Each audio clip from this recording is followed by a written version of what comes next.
Hey guys, Nathan with Duck River Honey, and today I want to take a moment to talk about this contraption. This is the Provap EZ 110 sold by Oxavap.com. Oxavap is the maker of the Provap 110, which a lot of people have had for many years. It's one of the more well-known oxalic acid vaporizers on the market. So they've been doing this a while. I shot an interview with Larry Welly at Hive Life last January, and ended up buying one of these after that. And just to be perfectly clear, I paid full price for this. This is not sponsored. I'm under no obligations. So I feel very free to say what I really think about it. And to add a little bit more context, a lot of times people have a sort of a confirmation bias. If they buy something, especially something expensive, they want to like it. They want it to do what they want it to do, because if you admit that it doesn't, then you're admitting a mistake. So a lot of people tend to have that confirmation bias, and I really don't. I'll be very transparent with my thoughts on this unit here. All right, so what I'm going to do is talk a little bit about how this thing works, and then I'm going to show you the system I've put together to use it. I've got a year with this thing now. I used it for my winter treatments last year. I used it for summer treatments, which takes a lot of treatments because you have to do 3 or 4 day intervals and multiple treatments per hive. And then I'm using it for my winter treatments this year as well. The timing right now, we're right around the winter solstice, and that is, I believe, I've not seen research on this, but I believe that that is going to be our low brood period of the year. It's a little bit weather dependent, of course, but somehow or other the queens or the bees can sense when the daylight or day length is getting shorter versus longer, and it's really not until after the winter solstice that brood rearing picks up in my area. You may find that to be true, you may find it to be false. All right, so let's take a minute and talk about how this thing is made, how it works, and then I'll walk you through treating this yard and the system that I've put together to do this. I think it's about as efficient as I'm going to get with this. So this thing is a stainless steel tube. This is an extension. This is the unit here. So the extension starts here and then goes up. It's got the same, as far as I know, this is the same controller as the Provap 110 that's been around for years. I actually have had a problem with my PID in here. I had to replace it yesterday. It was just going on the fritz. Like, it would blink and go to all 9s, and then it would come back on and get back up to temp. So I emailed Larry at Oxavap and asked him what was going on, and he said, it sounds like a bad PID. I'll send you a new one out. He put it in the mail. It literally took me about 30 seconds to pull the old one out and drop the new one in, and then I powered the unit on and I had to set the temperature back, and that was it. So good customer service there. It just not that big of a deal. Stuff happens sometimes, I understand that. So, but the body of this thing is what I really like. It is very tough, very well made. Stainless steel, got a big shrouded stainless steel heating chamber down here. I'm assuming it's going to be a copper pot in there. Most of them are. And then you've got a copper spout that comes out. The difference with this unit is this spout is shrouded in stainless. So one of the problems with the other units is if you've got just a copper spout that you are using to support the weight of the whole unit, like you put it in the back of the hive through a 1/4 inch hole that you drill and then you just let it hang there, over time that can bend. You can even break that spout off. This one is a lot more durable because of this shrouded stainless tube. So the only thing on here that I can find that is not stainless is this bolt right here that basically clamps this upper piece onto the lower piece. I believe that this is galvanized, and the oxalic acid is already eating away the galvanization and causing this to rust. Not that big of a deal. This is a hardware thing that can be replaced. It'd be nice if this was stainless hardware, but I bet they had trouble finding this exact configuration in stainless, and that's why it's not. But that's a replaceable item. You know, I could find something in the hardware store. Even a hose clamp in a pinch would work for that. So not that big of a deal. So the way it works is I've got these cartridges. These have a jam nut and a rod inside there, just a threaded rod with a stopper. And this one is set for 4 grams.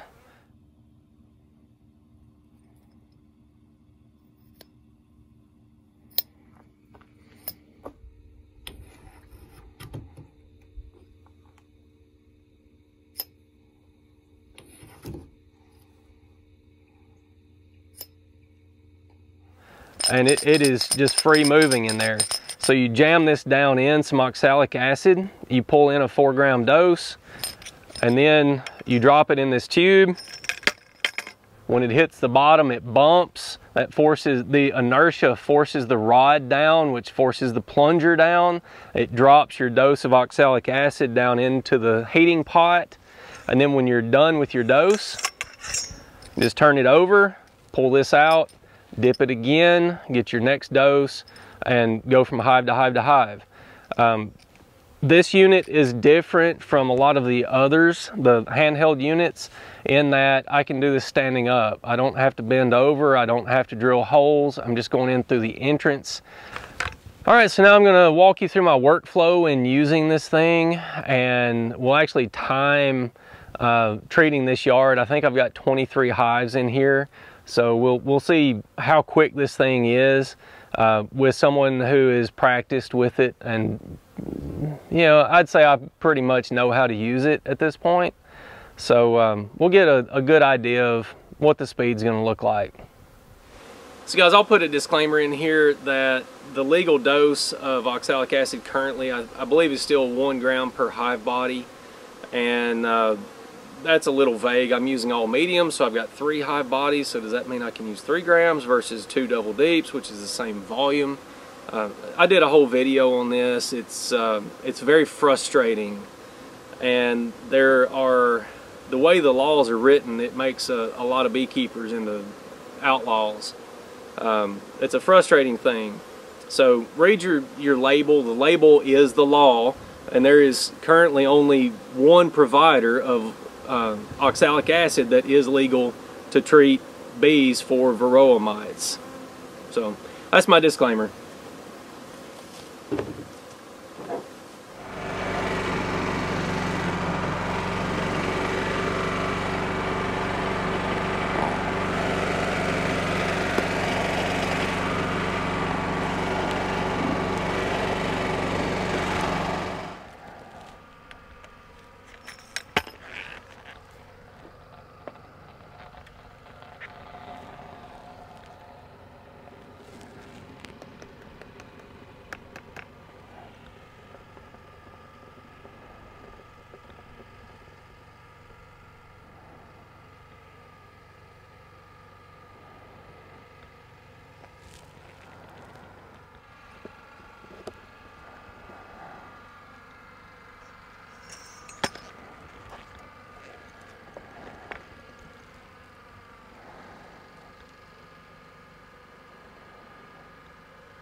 Well guys, there you have it. It took me about 27 minutes to get through with the treatment, and then tear down and everything about 32, 33 before I'm ready to go to the next yard.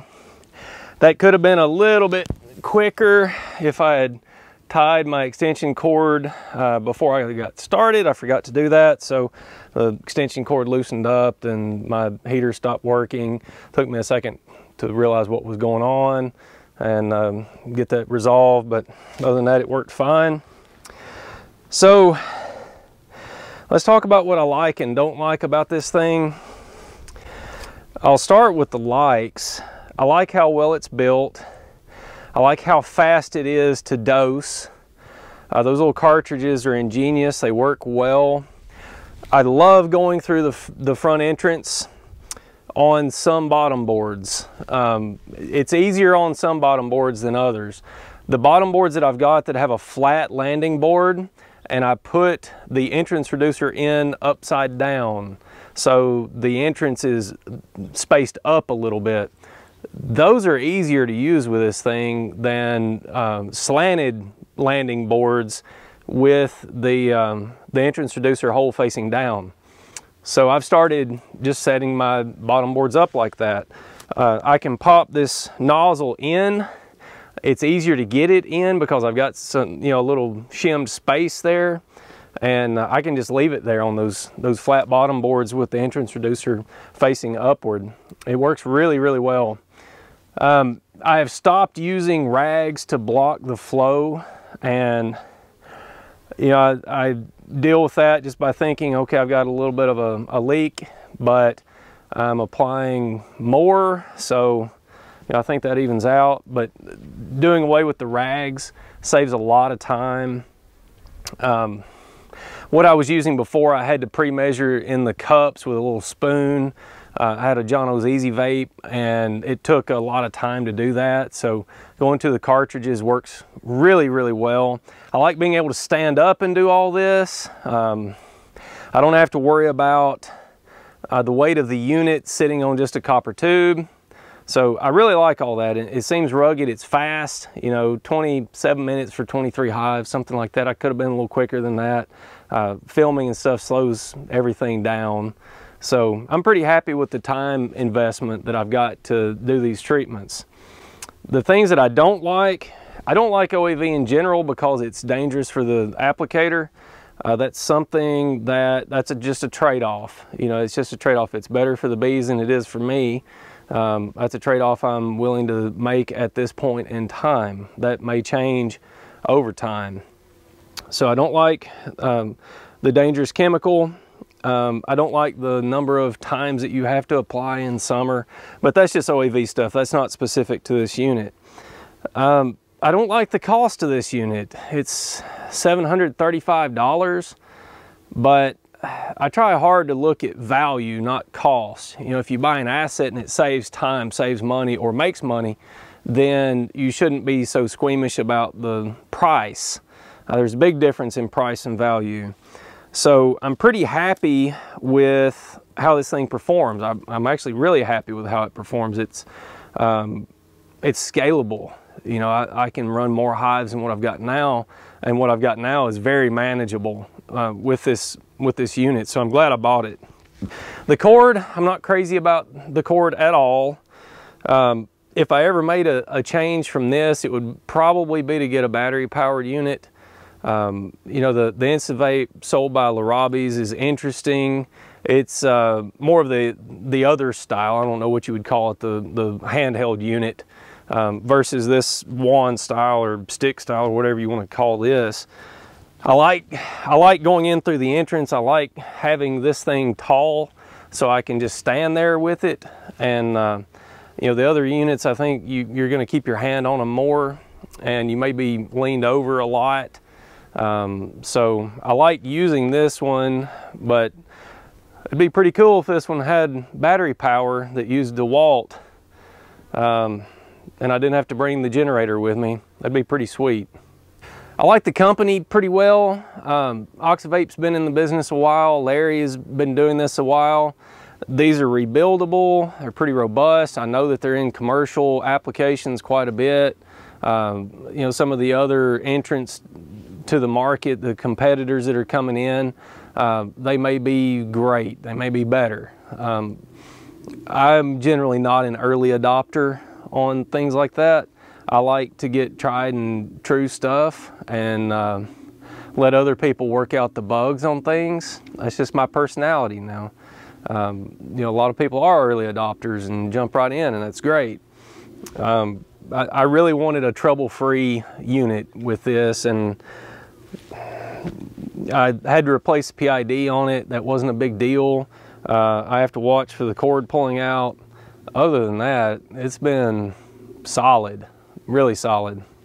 Another con to this is you're working in a heavy oxalic acid environment. Now, on the flat bottom boards with the entrance reducer turned up, flat landing boards with entrance reducer turned up, I can stick this thing in and walk away.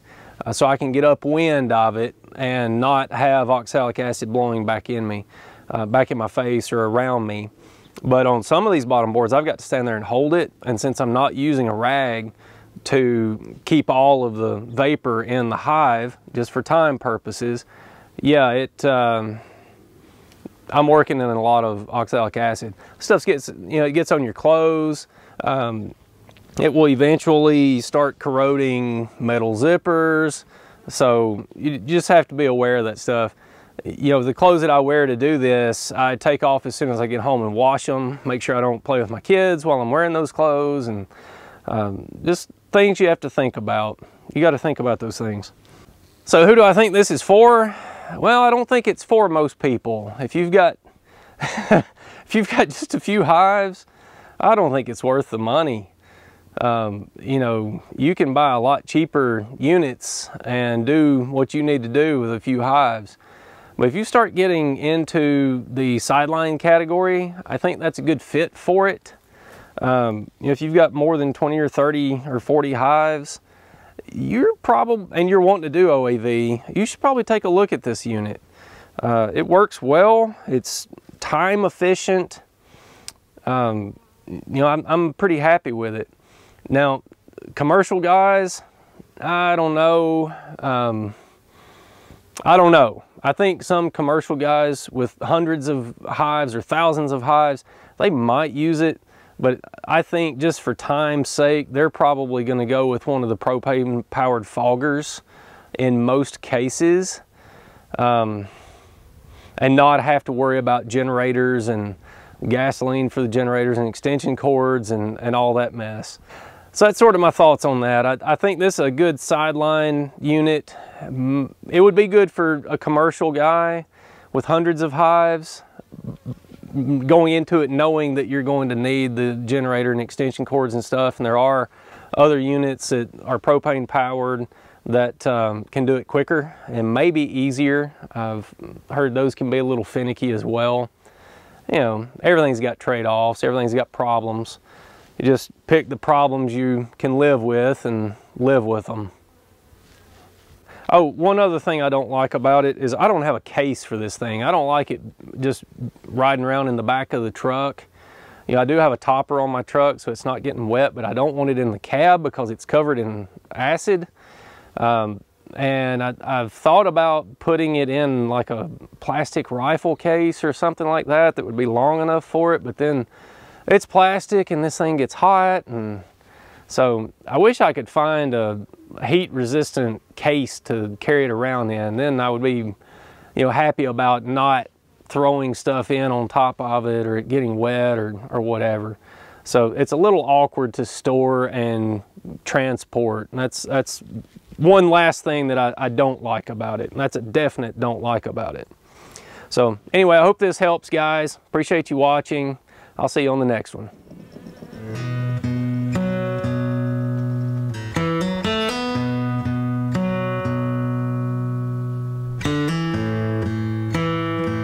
Hey girl, you looking for some salt or something?